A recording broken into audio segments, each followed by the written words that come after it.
Thank you, Mr. Peter, for your very, very kind introduction, very long. I'm also very much flattered by what you said. SG, I think many people know that SG stands for Secretary General, but it stands for scapegoat. I try to avoid being scapegoat, but you might have heard many criticism why and what the Secretary General is doing when there are so many crises happening. Again, it's a great honor to address this very distinguished forum today during my visit to Singapore.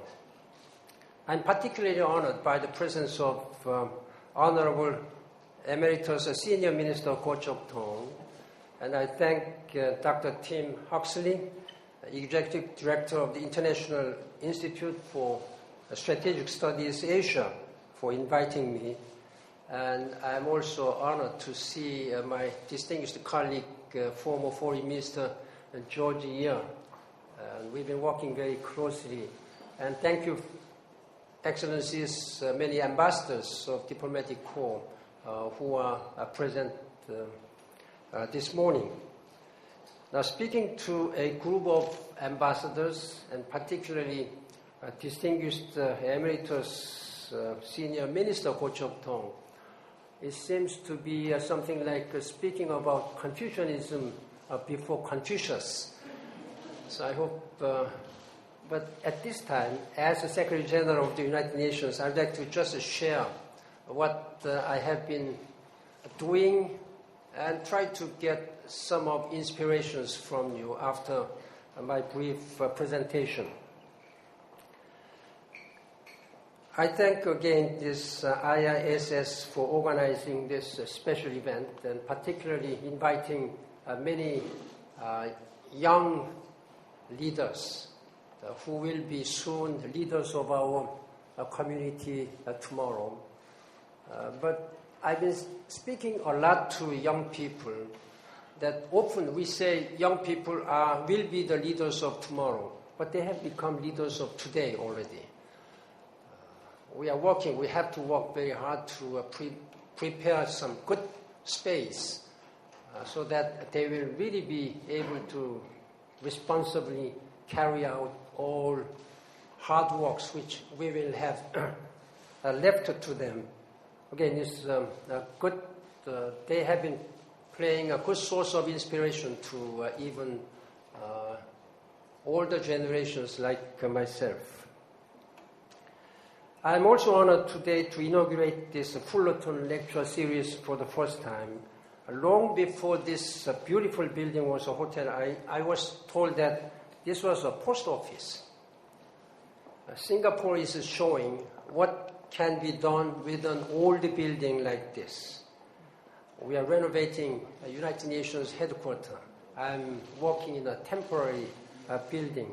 You have given me, again, a lot of ideas how an old post office building could turn out to be a luxurious 5-star hotel like this way. I particularly find a way to transport your restaurants to United Nations headquarters. I may not be well versed in the many languages of this country, but I am fluent in Rojak, Laksa, and Bubur Cha-Cha. You could use more of that in New York too. But I must admit that I have successfully managed to bring an important part of Singapore to the highest position of the Secretary of the United Nations. I'm happy to be joined today by the highest woman leader and the first woman leader who is now taking the leadership of this ESCAP, Noeleen Heyzer. And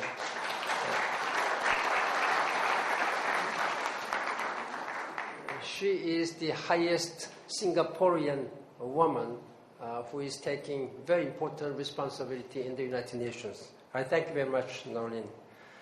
Ladies and gentlemen, I'm delighted to be with such a distinguished assembly today again. You are some of the leading thinkers and doers, practitioners of this great country and of this world. Those who have shaped Singapore's history and those who will write the next great chapters. All of you care deeply about this country, this region, and its role in the world. As you know, I have been on a tour of the area, this region.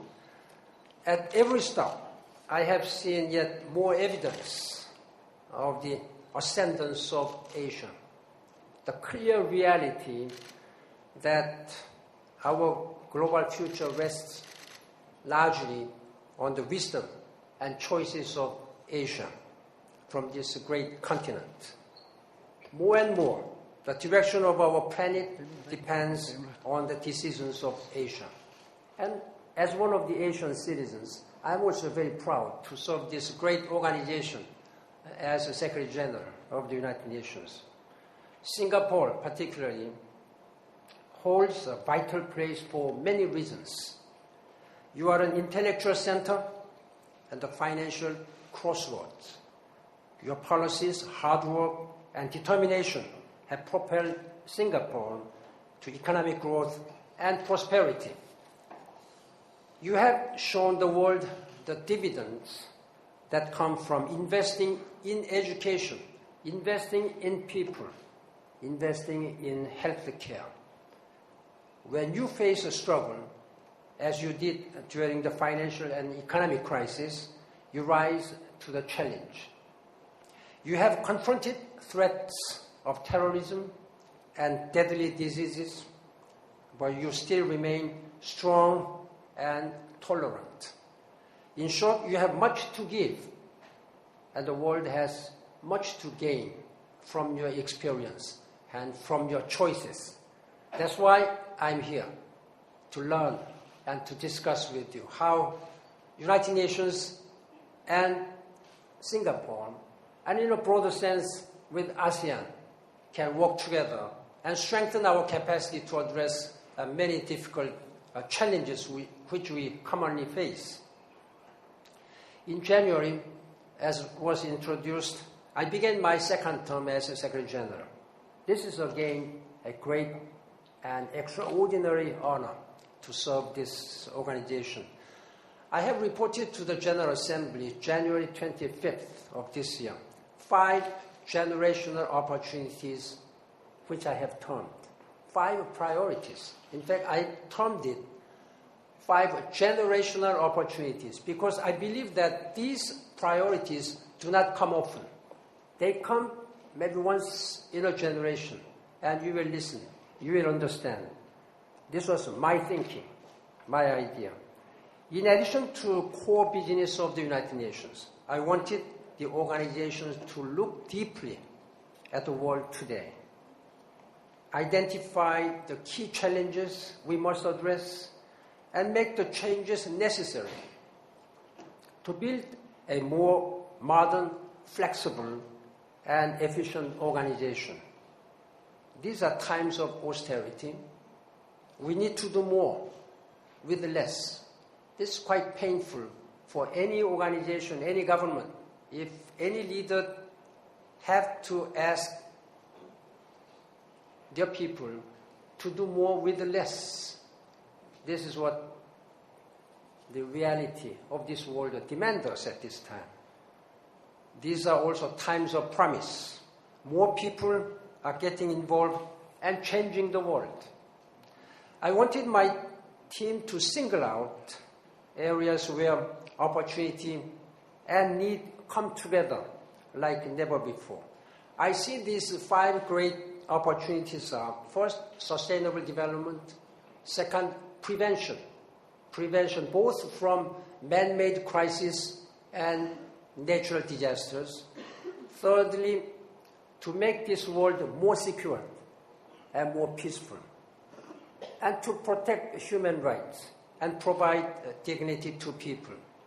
Fourthly, to help those countries in transition, particularly through this Arab Spring in Middle East and North Africa. And last but not least is working for and working with women and young people. We will take prevention to a deeper way again. Among the 5 areas, if we will be able to prevent all these crises or disasters, then that's the way United Nations and world leaders can meet the expectations of saving many, many human lives and saving money and our time. These may seem to be ambitious, but I believe that they are practical agenda to secure our future. And it requires global engagement. Government, civil society, business communities, philanthropic organizations, religious organizations, and even private citizens. We need to think and act collectively. Singapore gets it. You are a small country. As some of you said, Singapore as a little red dot, as you proudly proclaim. As one Singapore diplomat put it, we have, if I may quote, to scratch out an existence within rather tight margins. We cannot afford to be subjective or sentimental in our world views. This is exactly what Singapore views their positions vis-à-vis the world. You understand the essential nature of multilateralism in today's world, and you are working to enhance it because all of us have a profound stake in getting it right. You have expanded your voice exponentially through the Forum of Small States, FOSS, Force. I'm wearing this badge. This was given on the occasion of the 20th anniversary where I participated. You have built bridges between the United Nations and G20. When G20 was first created, I participated on behalf of the United Nations. Then there were serious concerns raised by remaining 172 countries who are not invited. What about us? I told them that please don't worry, I'm representing the United Nations. I'm representing your concerns. Then Singapore came out with the idea of the GGG, a global governance group. And GGG was invited to G20. Thus, we were able to complete the United Nations representation, meeting and addressing the concerns and aspirations of many, many countries. By this, I think simply, I mean sovereign states coming together, pragmatically as partners. I mean people transcending borders and narrow national identities to defend against the common threats and to take hold of common opportunities.